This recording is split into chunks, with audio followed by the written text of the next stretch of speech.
Muy buenas, malas madres. Pues hoy tenemos un podcast muy especial, muy valiente y muy emocionante. Hemos cambiado un poco el calendario que teníamos. Hoy teníamos otro podcast, pero tenemos a mi gran amigo Alejandro Palomas, que me pidió pasar por aquí y contarnos su historia, que muchas de vosotras habéis escuchado estos días en medios de comunicación, pero yo creo que hoy tenemos la suerte de tener a un Alejandro más cercano, que nos quiere, que ve importante su testimonio para todas las malas madres, para intentar ayudar a todos esos niños y niñas que estén pasando por la misma situación que él pasó de abusos sexuales cuando tenía 8 años. Así que está hoy aquí Alejandro Palomas a contarnos su verdad. Quedaros, malas madres, bienvenidas. El podcast del Club de Malas Madres, capitaneado por Laura Baena, la mala madre jefa. Una mala madre más con mucho sueño, poco tiempo libre y ganas de cambiar el mundo.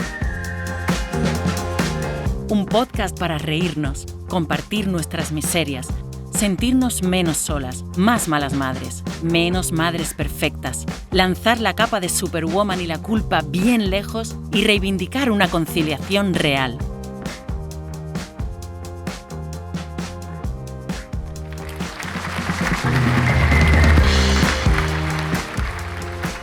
Primero de todo, Alejandro, ¿cómo estás?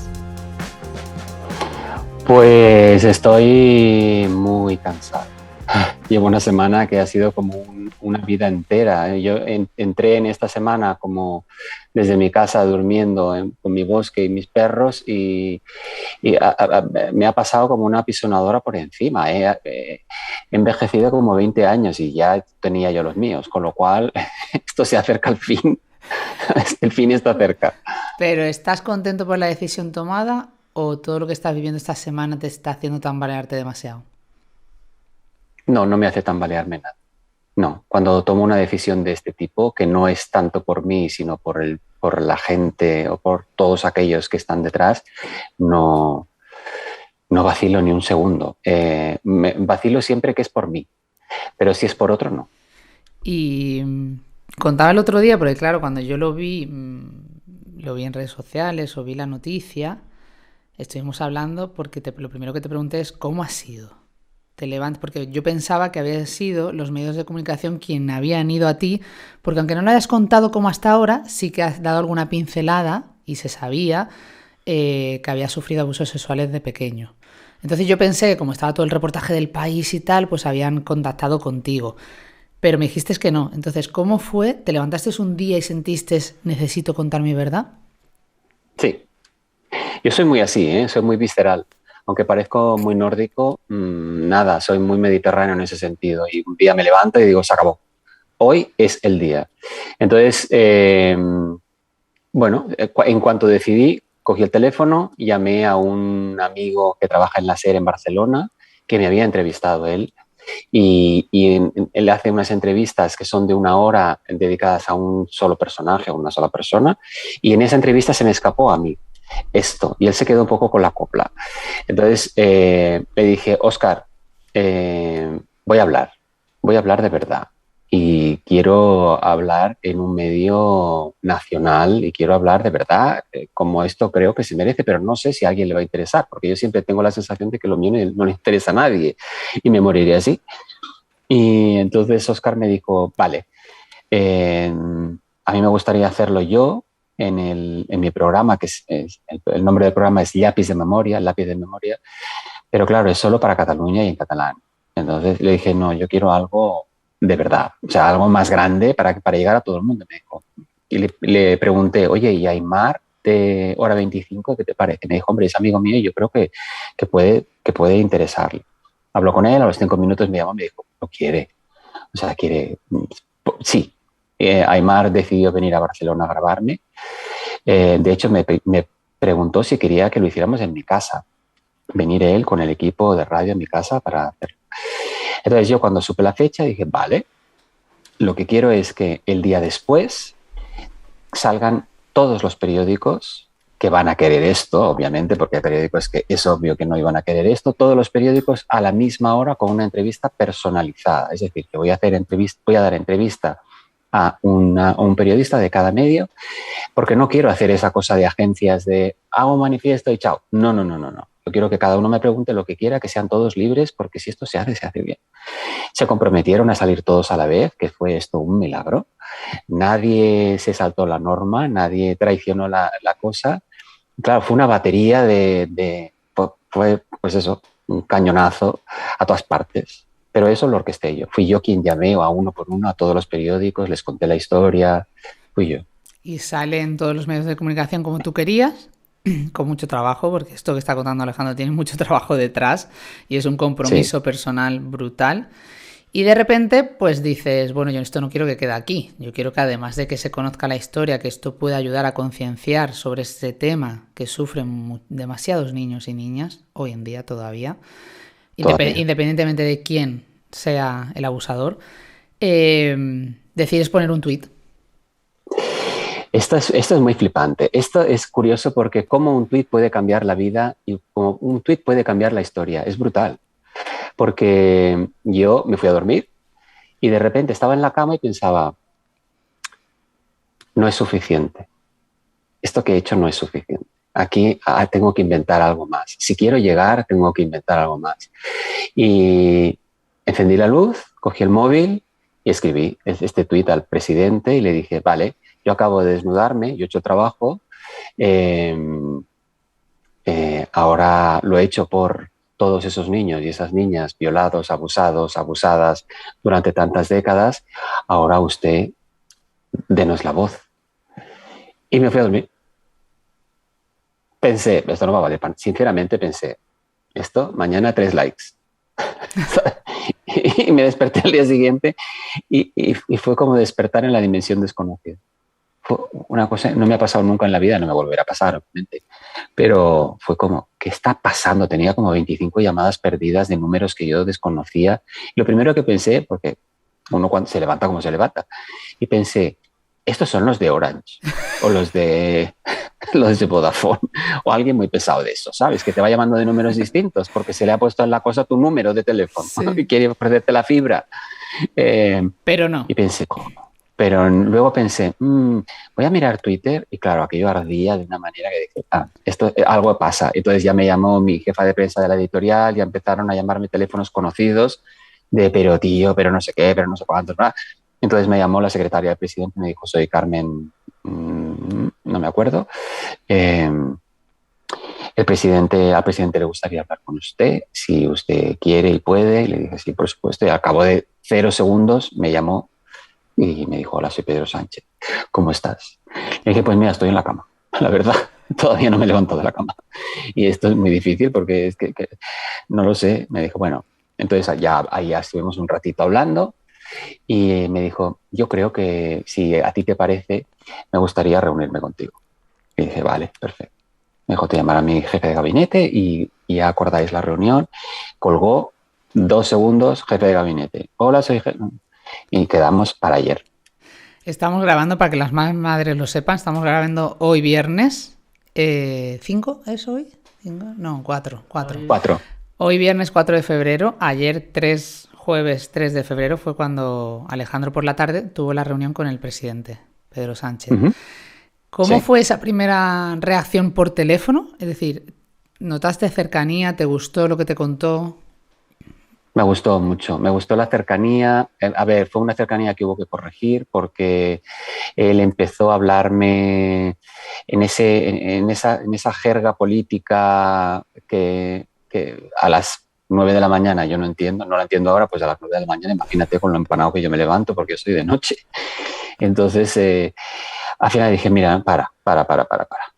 Porque yo, o sea, si me vas a soltar un discurso como no, nos estamos equivocando. Aquí tenemos que hablar de tú a tú. Y háblame para que yo te entienda. Porque si no, no vamos a ninguna parte. Entonces no me hables de nosotros haremos. No, estás hablando tú, Pedro, y yo, Alejandro. Entonces hablemos así. Me dijo, vale, tienes toda la razón. Y ahí cambió totalmente. Y ahí pudimos hablar. ¿Te gustó el enfoque del día antes cuando lanzaste esa entrevista en todos los medios de comunicación? ¿Lo han tratado con el respeto que tú esperabas? Sí, muchísimo respeto, todos, ¿eh? Y además han sido muy respetuosos los unos con los otros, que esto también es muy difícil, ¿sabes? Son enfoques distintos, hay Me gustó mucho además conocer qué mirada tenían sobre esto cada uno de ellos, cuáles eran los intereses, eh, cómo era el trato, que fue exquisito por parte de todos. Fue muy, muy... Sabes que normalmente a veces tienes experiencias con periodistas que tú y yo sabemos. Sí. En este caso fue todo súper fácil, muy bien, muy rodado, y yo sabía que iba a ir bien. O sea, yo cuando ya empecé ya vi que esto era una energía que iba bien.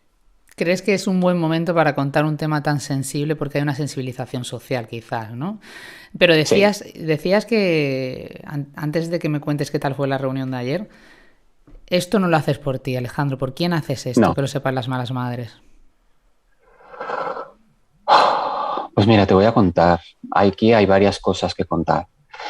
Tú sabes que mi madre murió el 11 de marzo. Eh, a la gente no le interesan mucho las madres, no le interesa mucho el entorno en este caso, en estos casos, sino que van directamente a la víctima. Como en mi caso, que siempre me preguntan por el abusador. ¿Y quién era? ¿Y cómo era?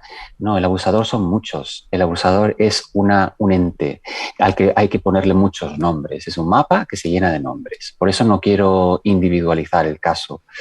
Eh,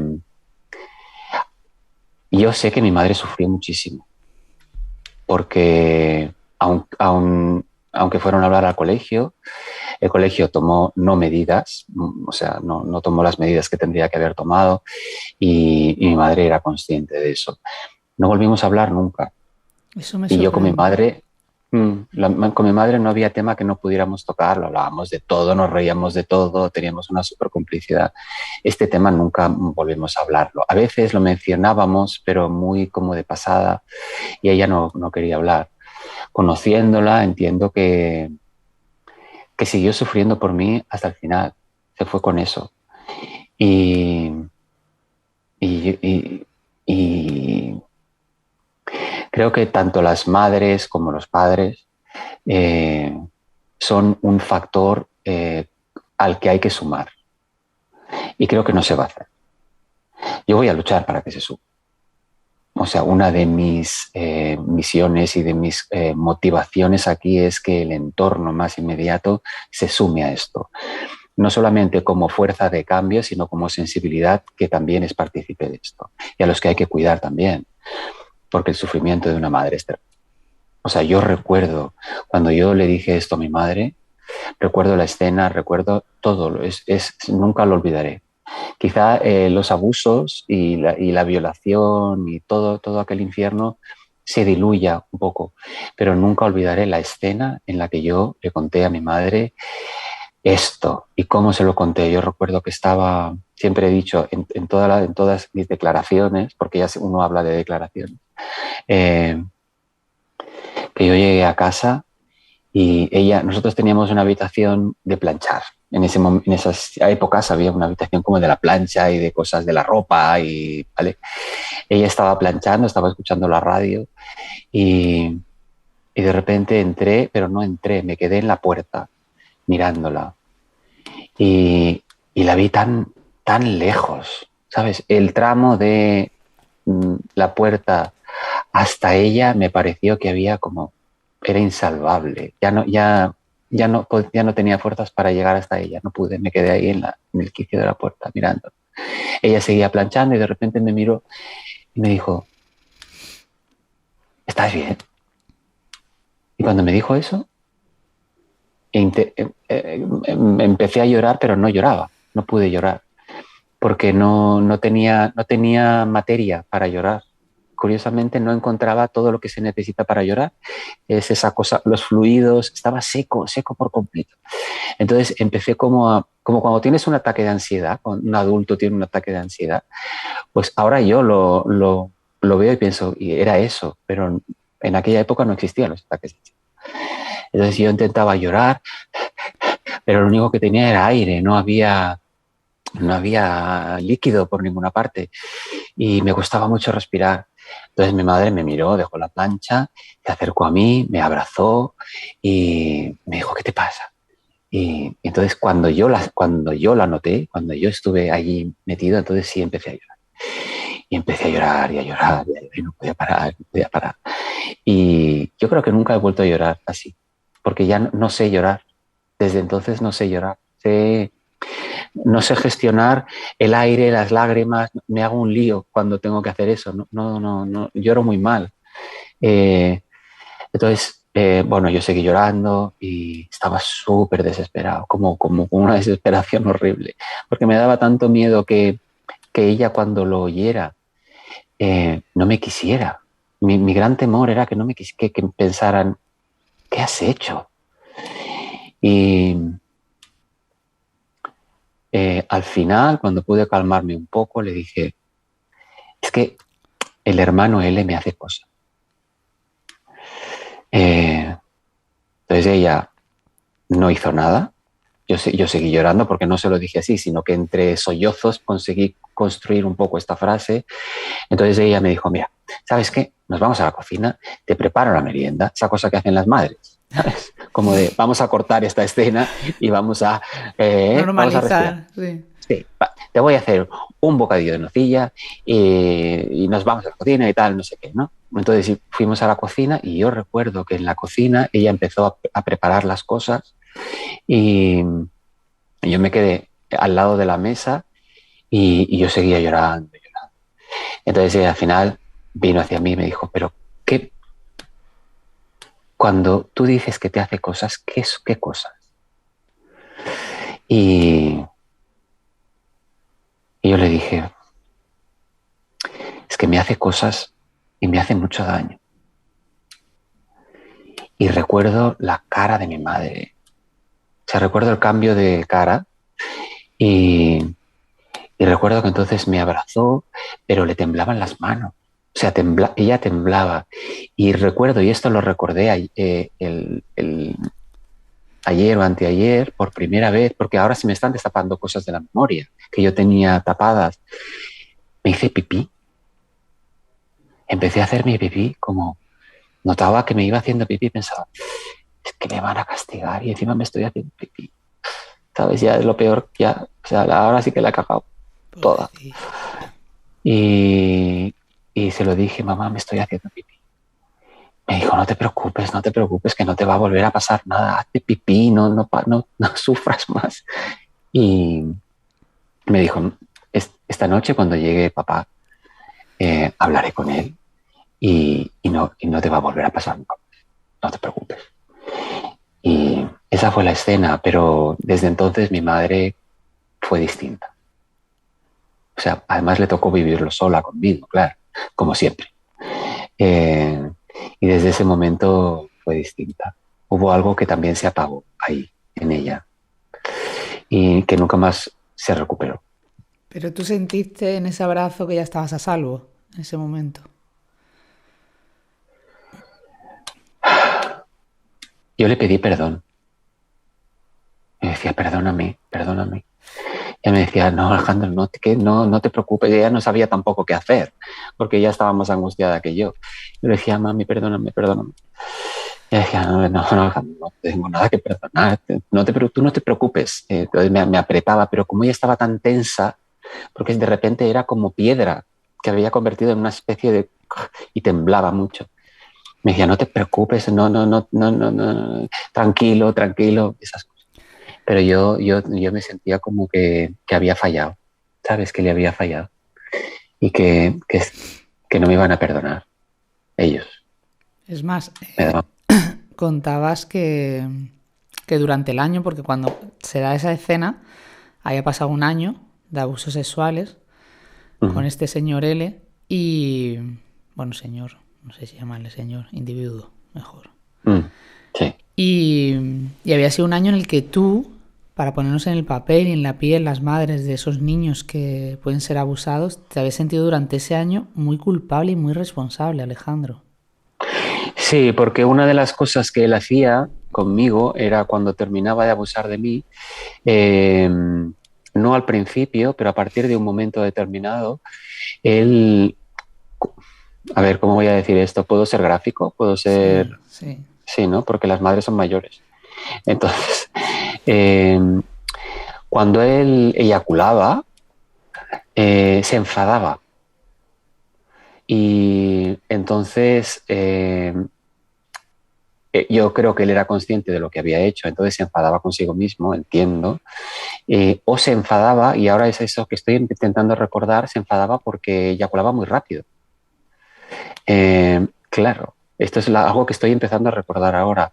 Entonces lo vertía sobre mí y me decía, ¿ves lo que me haces hacer? ¿Sabes? Y esto era lo que empezó a repetir muchas veces. Siempre me haces hacer lo mismo. Siempre terminamos igual. Y era como... Entonces, claro, si te dicen, ves lo que tú me haces hacer a un niño de 8 años, lo que tú quieres es que eso no vuelva a ocurrir más. Y si la información que te dan es que tú tienes el poder de que eso termine, porque tú le haces hacer eso, entonces tú piensas, vale, ¿cómo puedo hacer para que esto no siga ocurriendo? Porque el poder lo tengo yo, la decisión la tengo yo. Entonces tu cabeza empieza a cuestionar y a buscar salidas en un laberinto que no tiene salida, obviamente, porque la llave la tiene él. Entonces tú vives angustiado porque piensas, cada vez que te pasa eso, eres más culpable porque no has encontrado la solución, no has encontrado la salida. Piensas en algún momento, o sea, estás todo el día pensando, ¿qué puedo hacer para que no me pase? Y tú empiezas también a huirle, ¿no? A rehuirle, pero siempre, siempre te encuentra. Este es el gran terror. Siempre aparece en algún lado, siempre está. Entonces nunca deja de estar. ¿Cómo conseguía él desarmarte y que confiaras en él, Alejandro? Bueno, eso es una cosa súper paulatina. No hubo un antes y un después. Yo llegué a ese colegio con 6 años. Yo venía de un colegio muy pequeñito de Barcelona, un colegio inglés, en el que éramos familia, porque éramos 5 por clase, 6 por clase. Entonces nos cambiamos de colegio, salimos de Barcelona, nos vamos a este pueblo a vivir a Vilassar de Mar. La Salle estaba en Premia de Mar. Y claro, entro en un colegio a los 6 años, en segundo de GB, en un colegio pues, de curas, que para mí fue la oscuridad, entrar en la oscuridad. Éramos 40 niños por aula, con esos curas, con esa disciplina, con esos campos de fútbol inmensos. Nosotros en el colegio anterior jugábamos en un patio muy pequeñito a tocar y a parar, a perseguirnos, esto acabó. Entonces yo era un niño muy angustiado, me convertí en un niño muy solitario, muy, muy introvertido. Aparte era un niño con altas capacidades, que eso tampoco ayudaba mucho porque era muy cuestionador de todo. Y bueno, él era un hombre, era un hermano muy popular y muy carismático. Y era una gran figura protectora de los niños. Entonces yo vi allí mi salvación, porque para mí el colegio era una pesadilla. O sea, yo no tenía amigos, no, estaba muy solo, con lo cual ahora entiendo que era una presa fácil, pero en aquel momento yo vi en él la extensión de mi familia. Era como, donde esté el hermano L, no me pasa nada. Entonces lo buscaba mucho, porque era, qué bien, no era yo el único que lo buscaba, eran los niños como más Diana, lo buscábamos mucho, porque nos trataba muy bien, porque nos acompañaba mucho, nos protegía mucho. Ahí empieza la confianza, claro. Tú confías en alguien que es como la extensión de tu familia. Además era un hombre muy implicado en la comunidad del colegio, se llevaba muy bien con mis padres, enseguida hubo mucha confianza, no gran confianza de amigos, pero sí confianza. Entonces, bueno, yo veía que este hombre tenía confianza con mis padres, con lo cual yo me podía confiar en él. Es que un niño de 8 años tampoco decide fácilmente en quién confía, no se plantea esto. Si tus padres confían en alguien, es que es bueno. Como madre, y pensando en lo que estarán pensando todas las malas madres, sí que es verdad que el tener más información, estudios de Save the Children, ¿no? Que dicen muchas cosas, como por ejemplo que la mayoría de los casos son de gente cercana al entorno familiar, quien suele abusar de los niños y de las niñas. Lo primero que te viene a la cabeza y el miedo que tenemos toda y con el que convivimos es, ¿nos daremos cuenta si pasa? Porque tu madre no se dio cuenta, Alejandro. Y hay señales suficientes, es decir, ¿qué señales dabas tú o cómo crees que una madre se puede llegar a dar cuenta de una situación así? Me lo he preguntado tantas veces. Esto es lo que más veces me he preguntado durante todos estos años. Y también esta es una de las cosas que tenéis que saber, malas madres, que una de las cosas que nos pasa es que nos sentimos culpables por no haberos dado señales. Que esto parece muy extraño, pero en muchos casos nos sentimos mal por no haberos, por un poco por haberos hecho sentir mal y no haberos dado las herramientas para que lo reconocierais. Los niños no podemos hacer eso, obviamente. Entonces tiene que ser una vigilancia desde vosotras. Cualquier cambio. Los niños somos como los animales. En eso, en el dolor, en lo más puro, somos como los animales. No hay trampa ni cartón. Entonces, un cambio en la mirada es importantísimo. Cambio en la forma de mirar. Vosotras conocéis muy bien cuál es la luz en la mirada de vuestros hijos. Eso es, solamente lo conoce una madre, no lo conoce nadie más. Una mirada velada de repente que se repite, un cambio de posturas corporales, por ejemplo, también es muy indicativo. La relación física que tengáis con ellos, también, porque eso cambia. A mí me cambió mucho. Yo durante muchos años no he querido abrazar a nadie, no he querido tocar a nadie, y ya desde pequeño eso cambió. Todo tipo de pesadillas, no querer ir al colegio, no querer contar lo que pasa en el colegio. De repente hay un cambio en el relato. Un niño da muchas, aunque no quiera, porque nuestra gran preocupación es que no os enteréis, porque nos sentimos muy mal, nos sentimos súper culpables y tenemos mucho miedo de que no nos queráis. Ese es nuestro gran pavor, de que mi madre no me quiera, porque va a ver que estoy sucio. Entonces, si estoy sucio, ya no me va a querer. Entonces, hacemos lo imposible para que no sepáis. Y os lo ponemos muy difícil. Yo ahora lo entiendo, pero lo entiendo como un adulto. Entonces, para eso tenéis que estar súper atentas a cualquier cambio. Probablemente os equivocaréis y no está ocurriendo eso, y pueden ocurrir otras cosas. Y algo que quiero que sepáis y que creo que es muy importante que entendáis es, los niños, no todos, pero estoy descubriendo que hay un patrón, porque ahora yo estoy haciendo una investigación paralela a todo esto. Entonces, hay un patrón que es niños que sufren bullying en el colegio, en lo que es, ahora sería pues los primeros de eso, esas edades de 11, 12, 13 años. Hay una gran parte de niños abusados sexualmente antes que sufren bullying después en el colegio. ¿Sufren bullying por qué? Y esto es lo que yo he aprendido ahora y lo quiero compartir. No lo he compartido todavía con nadie.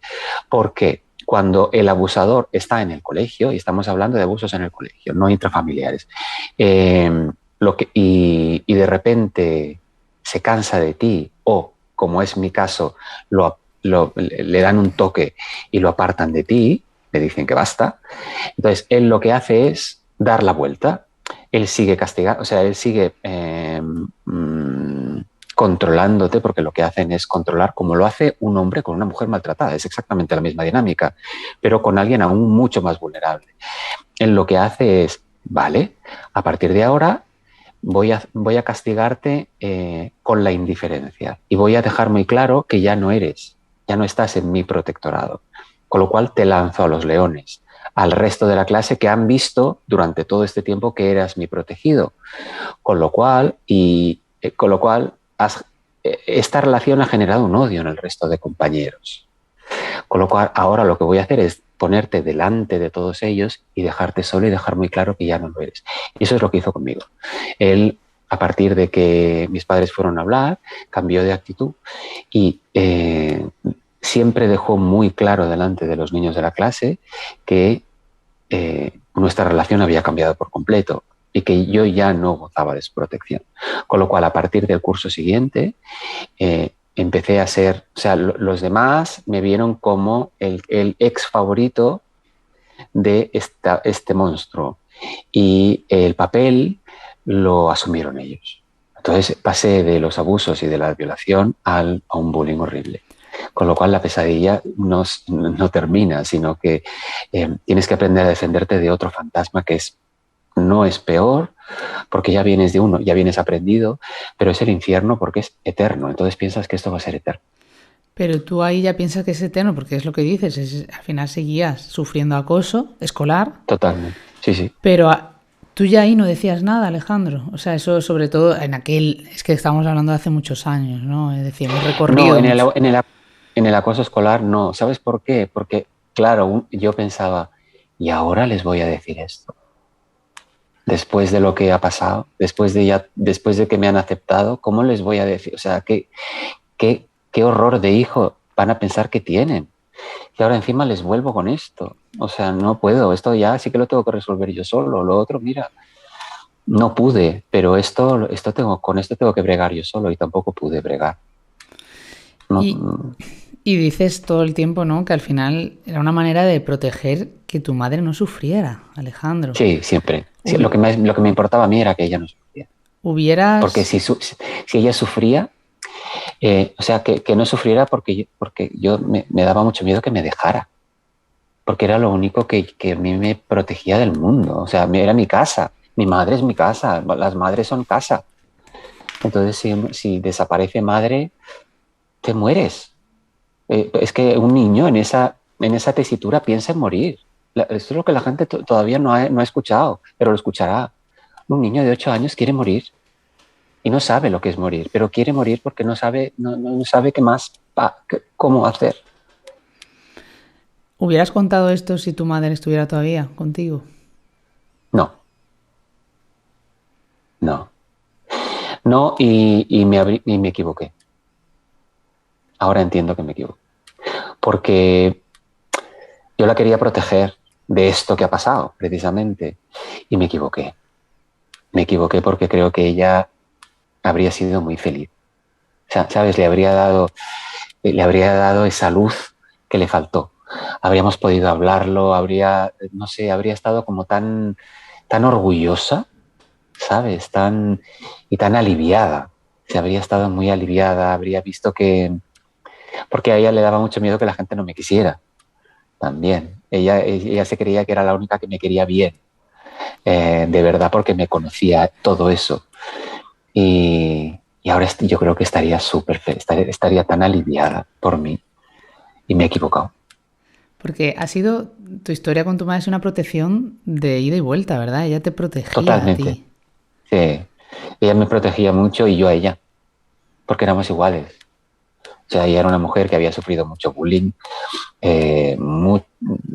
había sido una mujer maltratada. Éramos muy parecidos, éramos dos supervivientes en la misma balsa. Entonces, bueno, había que remar, teníamos que remar los dos. Y cuando uno no podía, remaba el otro. Nos protegíamos mucho, muchísimo. El otro día, en la entrevista que te hacía Risto en la tele, hubo una frase, una pregunta que te hizo, o una reacción que tuvo él, que claro, los que te conocemos y te queremos y sabemos cómo eres, sabemos que no era así, ¿no? Porque él te comentó en un momento dado que decía: Alejandro, me sorprende cómo lo cuentas con esta... Dijo frialdad, que me pareció una palabra que no tenía sentido en ese momento, me impactó, me dolió. Si yo hubiera podido, hubiera entrado en la tele y le hubiera dicho, no tienes ni idea. Pero luego la entrevista fue muy bonita y muy emotiva y muy emocionante. Pero en ese momento yo no vi frialdad, yo lo que vi una persona que ha trabajado muchísimo durante muchos años y que lo está contando ahora desde un lugar distinto para ayudar a otros, porque él ya lo ha superado. Exactamente, es eso. O sea, yo salgo ahora porque yo sé, yo sé cuál es el relato. Yo puedo relatarlo desde un lugar que no me duele. No sé por qué, pero no tengo ningún rencor. No, he trabajado muchísimos años, y creo que luego he oído a otras personas que han pasado por lo mismo delante de los medios y es muy complicado porque todavía hay demasiada visceralidad ahí. Entonces esto echa para atrás, porque estás viendo, hay cosas, demasiadas cosas no resueltas, estás viendo como una cosa turbia, un bosque turbio que te echa para atrás. Hay que ser muy claro aquí y hay que tener un discurso de se puede sobrevivir a esto, se puede construir sobre esto. Yo lo he hecho. Yo me quise morir muchas veces, no me morí.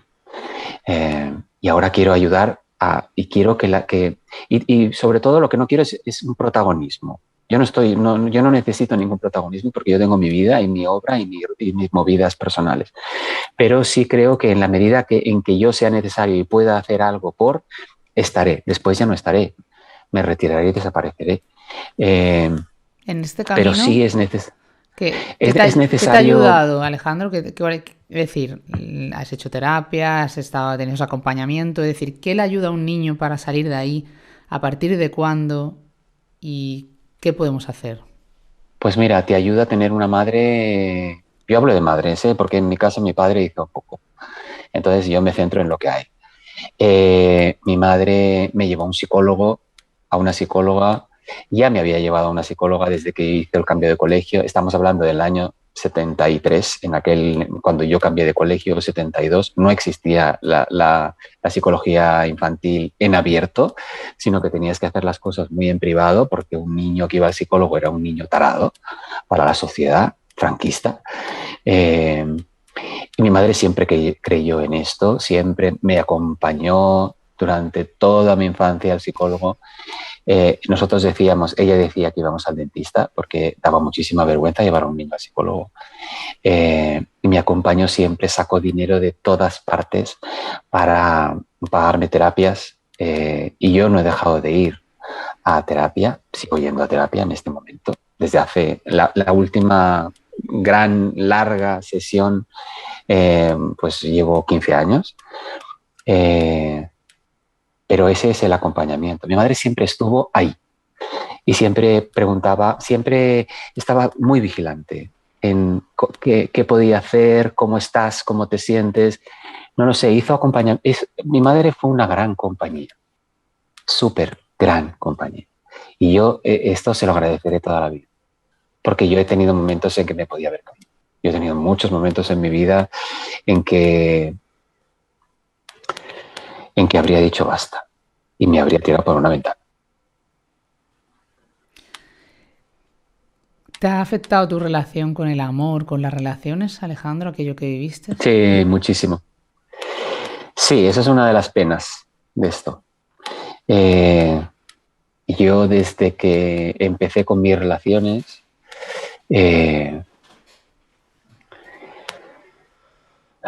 lo siento por aquellos que estén por ahí y han tenido una relación conmigo. Porque sí, es así, no tienen la culpa. Pero salvo en 2 casos, yo siempre elegí relaciones muy, muy tóxicas. Y las elegí yo. Eliges mal, eliges muy mal, porque eliges desde la comprensión de que necesitas que la demostración del amor sea el dolor, sea que te hagan daño. No entiendes que alguien te quiera. Yo nunca he entendido que alguien pueda querer. No sé. No lo entiendo. Y además no entiendo a mí. ¿Por qué a mí? en vez de que cuando te pasa algo malo dices, ¿por qué a mí? Yo cuando alguien me dice, me gustas, lo primero que es, ¿por qué yo? ¿Sabes? Es la defensa. No entiendo que yo pueda gustar. No lo he entendido nunca. Primero porque siempre me he sentido con esa parte de como suciedad, ¿sabes? Entonces tampoco lo compartes. Yo no lo he compartido con muchos de ellos. Es que esto no lo he compartido con casi nadie. Es que yo soy así. No comparto, pero cuando comparto, lo comparto con España entera. digo ya, ¿para qué vamos a ir uno por uno? No, vamos a hacer todo lo que no hemos dicho, lo decimos ya. A partir de ahora, quien lo quiera saber, pues le mandas el enlace del podcast de Malas Madres y ya está. Esta es la cosa. ¿Qué te iba a decir? Sí. Con todo lo que has sufrido en este camino y que evidentemente ha significado y ha dado un sentido y una manera de vivir a tu vida, ¿le has llegado a perdonar a este individuo L? Es que no sé lo que es perdonar, porque perdonar es el lenguaje que utilizan ellos. Sí, olvidar. ¿Sabes? Es decir, es como... Pero es curioso porque dices, no necesito decir su nombre, no hay rabia en ti, no hay rencor. No hay ninguna. No. Pero... Si no podría enfrentarme a todo lo que me estoy enfrentando. No hay ninguna rabia ni ningún rencor. Ni contra él ni contra nadie. No tengo. Y me sorprendo. Y para mí esto ha sido lo más maravilloso que me ha pasado, hacer esto y darme cuenta de que no tengo nada oscuro dentro, de que la oscuridad está fuera. Que esto es lo que alivia a un niño. saber que la oscuridad no la tienes tú dentro, sino que la oscuridad venía de fuera. Por eso estoy tan tranquilo y tan aliviado, porque por fin lo entiendo. Es que no era solo lo que te hacía, era como te hacía sentir culpable, es lo horrible de todo. Claro. Cuándo te das cuenta tú en esa relación que pasa de ser una relación de confianza de una persona que entiendo que lo estaba haciendo con otros niños y otras niñas y sabía perfectamente cómo llegar a vosotros? ¿Cómo te das cuenta tú de que eso no es confianza, de que empieza a ser algo grave, que te duele?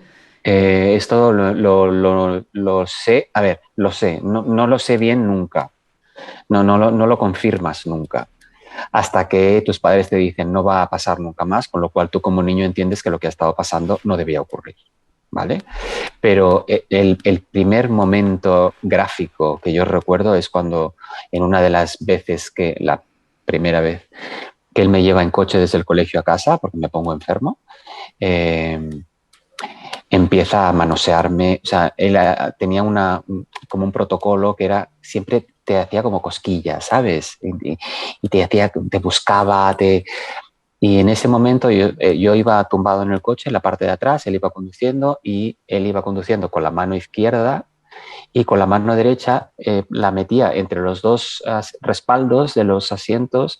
Entonces empezaba a hacerme cosquillas y ya pasó rápidamente a dejar de hacerme cosquillas y a empezar a tocarme, a manosearme. Eh, además lo hacía era un poco agresivo. ¿Sabes? Recuerdo que de repente yo noté que no era cosquillas y que no era buen rollo porque de repente hubo una mano que no era, la fuerza de la mano era distinta. Y lo que buscaba la mano buscaba.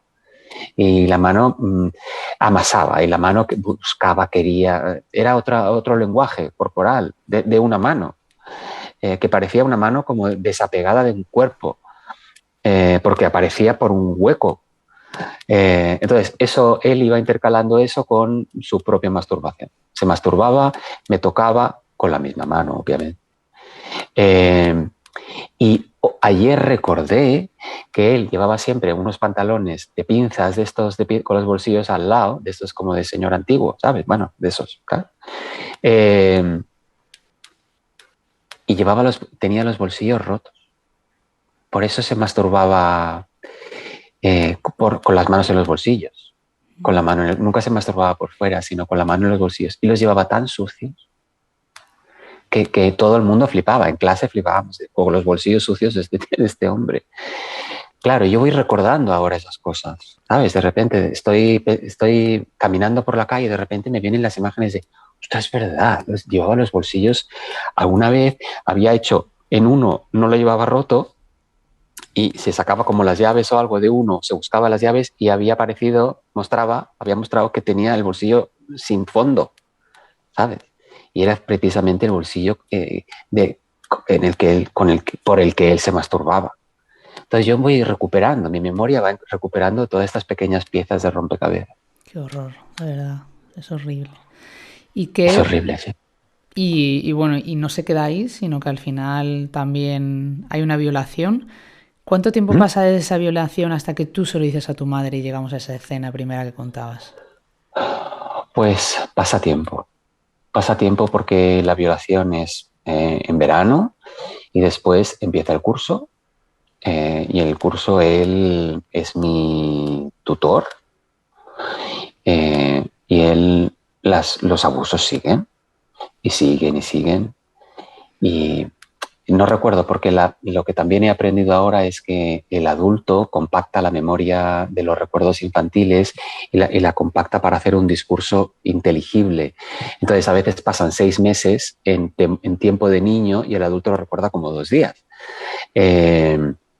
No sé, no puedo decir exactamente cuánto tiempo pasa, pero bueno, hubo una época, meses, de continuidad de abusos. Esto ya ocurría en su habitación, me subía a su habitación supuestamente para mejorar la calidad de mis redacciones, porque yo era muy bueno escribiendo.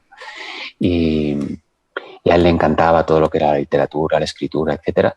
Y entonces me llevaba a su habitación durante los recreos de la hora de comer, que eran los recreos más largos que teníamos, y me subía. Entonces, bueno, retocábamos la redacción y me decía, bueno, me enseñaba más, ¿no? Me daba como una clase extra, pero eso a los 5 minutos se convertía en, él me sentaba encima de sus rodillas, y intentaba masturbarme, me, bueno, pues me baboseaba, y él se masturbaba también. Eh, esas eran las clases Pero, particulares. ¿qué pasó aquel día que decides no subir las escaleras?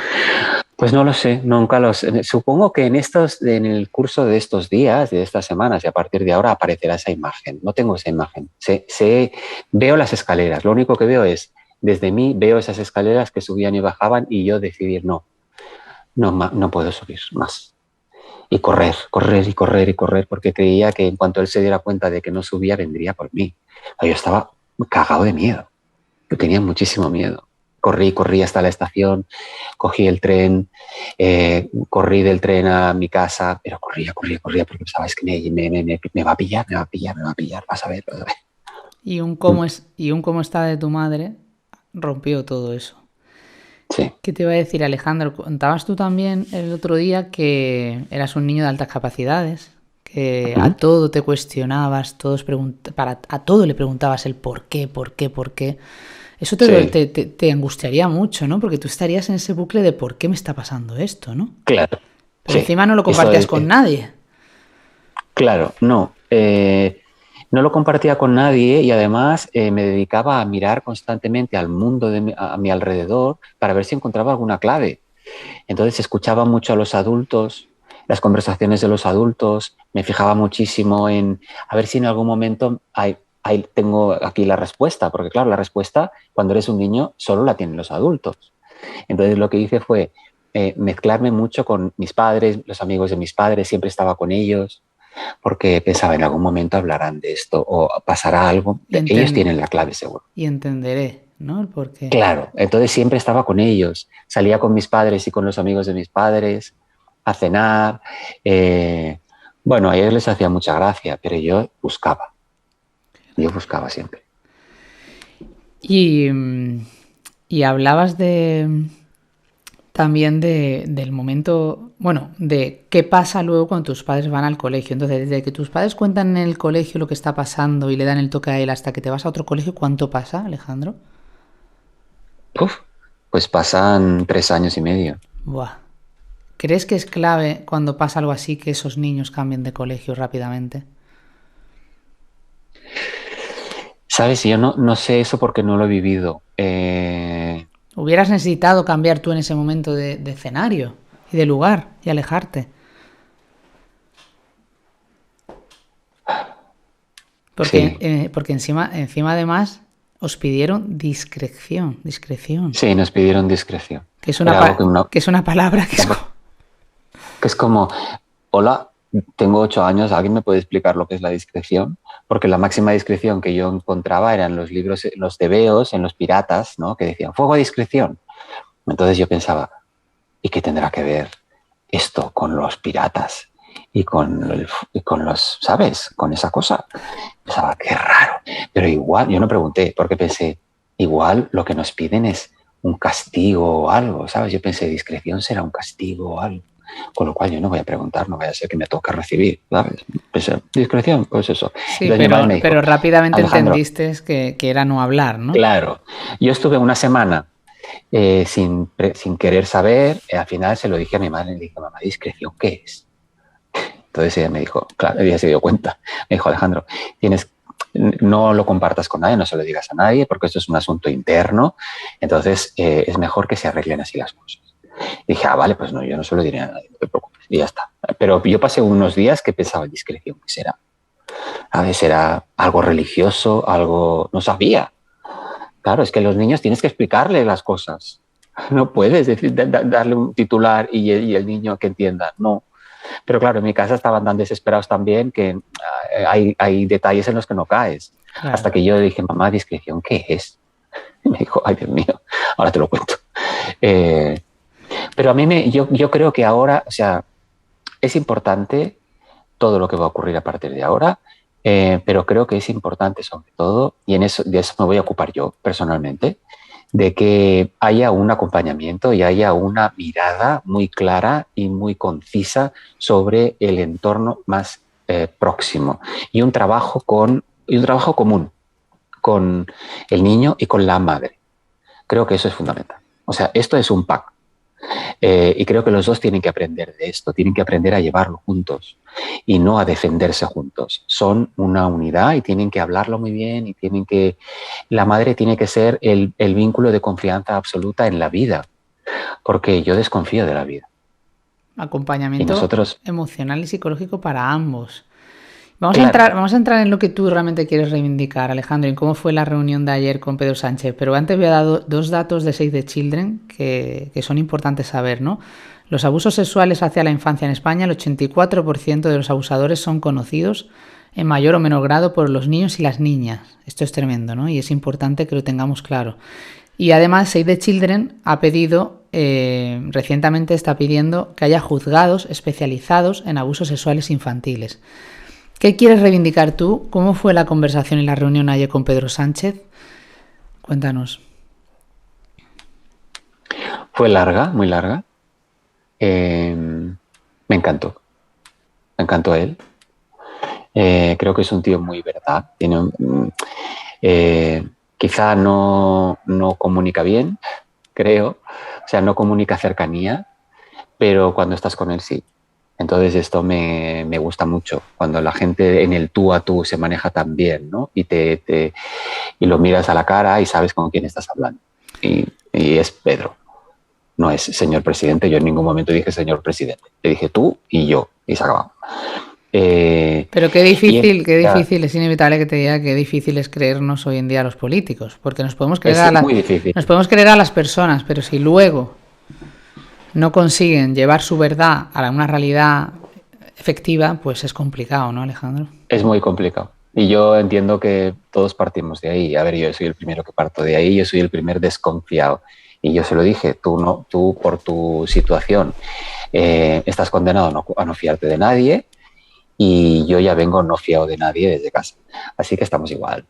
Entonces, él me dijo, mira, antes de que me digas nada, quiero que sepas que esto para nosotros es una prioridad absoluta. Y no te lo digo por tenerte contento aquí, no tendría por qué haber hecho esta movida de traerte aquí para hablar esto entre tú y yo, pero creo que eres la persona con la que quiero hablar esto y con la que quiero estar. Me dije, vale, me dijo, estamos súper comprometidos, estamos trabajando y elaborando un proyecto y no sé cómo explicar esto, un proyecto, Un plan. Sí, un plan para esta investigación que sea muy a fondo, hasta el fondo, y tenemos la suerte de no haber sido los primeros en hacer esto y también la vergüenza de no haber sido los primeros en hacer esto, pero el llegar tarde significa también que podemos aprender mucho de todo lo que se ha hecho en otros países. Con lo cual, bueno, hay que aprender de lo que ha salido bien y hay que aprender también de lo que ha salido mal a los demás. Estamos elaborando el plan a partir de todo esto y estamos trabajando a velocidad de crucero aquí en esta casa. Entonces, dentro de nada tendremos este plan y lo vamos a intentar poner en práctica ya, a la mayor brevedad posible. No estamos dilatando en el tiempo nada, créeme. Con lo cual, tú tienes mi compromiso de que esto va para adelante, de que vamos a ser los primeros que vamos a poner esto encima de la mesa, lo vamos a luchar, lo vamos a pelear y lo vamos a conseguir. ¿Qué cosas concretas se van a hacer en ese plan o te gustaría a ti que hubiera, Alejandro? A mí me gustaría estar, porque creo que tengo una mirada necesaria. Apenas al principio, me gustaría controlar. Exacto. Porque como no me fío, quiero controlar. No, y sobre todo entonces, que esto es, por ejemplo, si se hace una ley contra la violencia machista y con el acoso que sufren las mujeres o el maltrato, es normal que estén las mujeres maltratadas ahí, porque son las que van a decir que necesitan. En este caso es igual. O sea, tú eres una pieza fundamental que puedes dirigir que realmente los recursos que se destinen a distintas medidas preventivas funcionen. Exactamente. Y él lo entiende muy bien, ¿eh? O sea, no hay es que él entiende muy bien las cosas. no hay que explicárselas 2 veces. Y tiene una mirada, cuando lo tienes ahí, y no es el síndrome de Estocolmo de lo que estoy hablando, pero tiene una mirada muy, muy de verdad, ¿sabes? Y bueno, él tiene ese discurso que yo le tuve que estar diciendo todo el rato: mira, Pedro, no me hables así, porque yo te entiendo, pero la Mari no te entiende. Entonces acostúmbrate a hablarle a la Mari, no te acostumbres a hablarle. Porque hay que hablarle a la Mari, a la última Mari del último pueblo de España, para que te entienda, porque esto también pasa en los últimos pueblos de España, ¿sabes? Entonces te tiene que entender bien. No utilices este lenguaje tan robótico, porque la gente no entiende lo que le estás diciendo. Y yo sí, a veces, no siempre, pero la gente no te va a entender. Entonces tenemos que variar esta dinámica de lenguaje. Ya te ayudaré yo a variar. Ya haremos algo con esto. ¿Y Porque no puede ser así. en qué quedasteis, Alejandro, en tiempos o algo? ¿Te han dicho algo? Sí, él quedó en que esto iba a ser muy rápido. No sé cuán rápido es, pero él me dijo: estamos muy trabajando, porque para nosotros es prioridad número 1. Y me dijo: entiendo que en cuestión de días, y espero que en cuestión de días podamos tenerlo cerrado. Y en cuanto yo lo tenga, te llamaré. Y hablaremos. Ahí hablaremos sobre esto, sobre el plan, sobre cómo lo ves, cómo lo veo, etc. O sea, él está muy dispuesto a trabajar conmigo, como personas. Y claro, esto es maravilloso. Además le dije: mira, está muy bien que te comprometas a hacer esto. Ahora yo quiero que Pedro me prometa a mí, Alejandro, que lo va a hacer. Que tú le prometas a Alejandro, víctima niño, que lo vas a hacer. Oh. Me dijo: te lo prometo. No tengas ninguna. Pues habrá que estar atentas.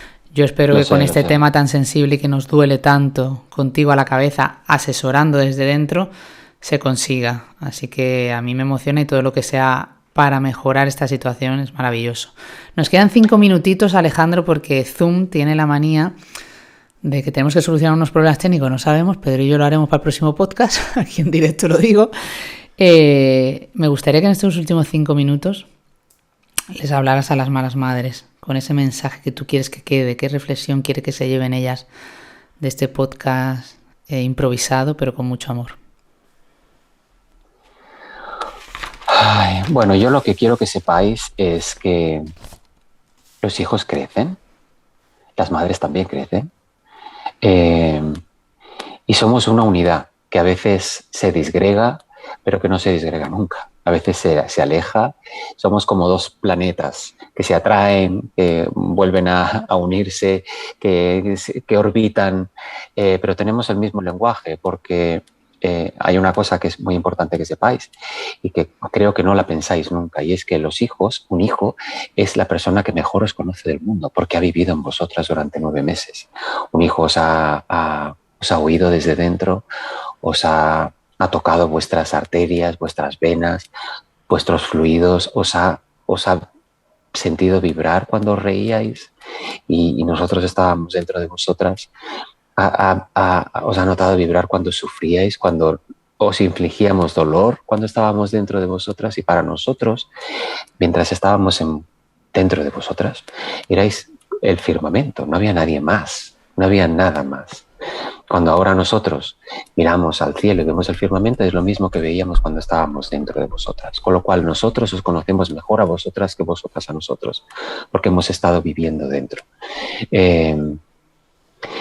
Lo que más nos preocupa a nosotros sois vosotras, curiosamente.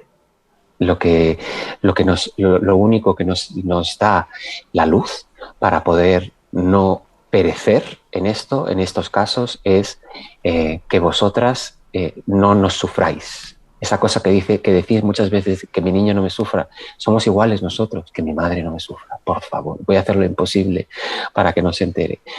Este es un diálogo que en algún momento tiene que romperse. Alguno de los dos tiene que romperlo en este tipo de casos. Quiero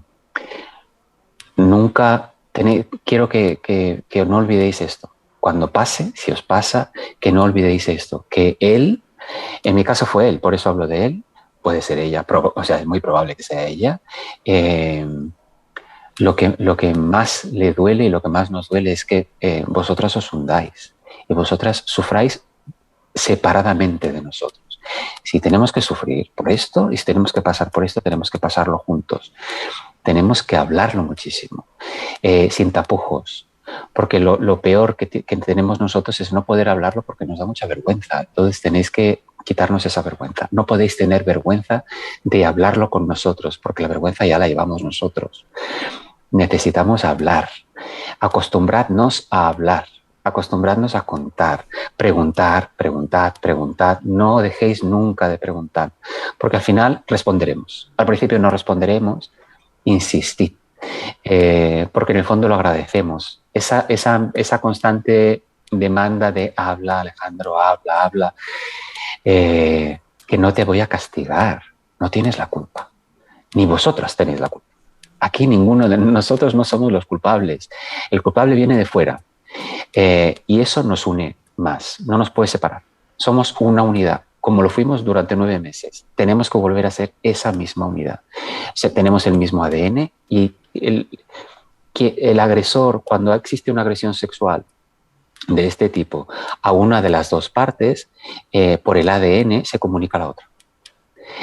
Esta es una batalla juntos, no puede ser nunca separada. Con lo cual, no silenciéis, que no abrazad mucho, porque yo eché de menos eso. Una de las cosas que necesitamos es que nos toquen mucho bien, porque nos están tocando mal. Entonces, el abrazarnos bien, el entender que nuestro cuerpo no es el fruto de eso, ni es la causa de eso, nos lo tenéis que enseñar vosotras. Tocadnos mucho, querernos mucho, que el olor de madre se nos impregne para siempre. Qué bonito. Pues con ese olor de madre que nos llega tan dentro a las malas madres, desde aquí, Alejandro, llévate el abrazo mío y de todas las malas madres que te queremos, que te admiramos y que te agradecemos infinito que nos hayas venido a ayudar y acompañar, y vas a tener siempre aquí tu casa de madre, de esa madre que ya no está. Bien. Siente a todas como tu madre, porque te queremos un montón y de verdad has demostrado valentía, amor, respeto y ganas de ayudar. Te mando un besazo enorme, Alejandro. Gracias. Gracias a ti, gracias a todas vosotras. Servirá muchísimo.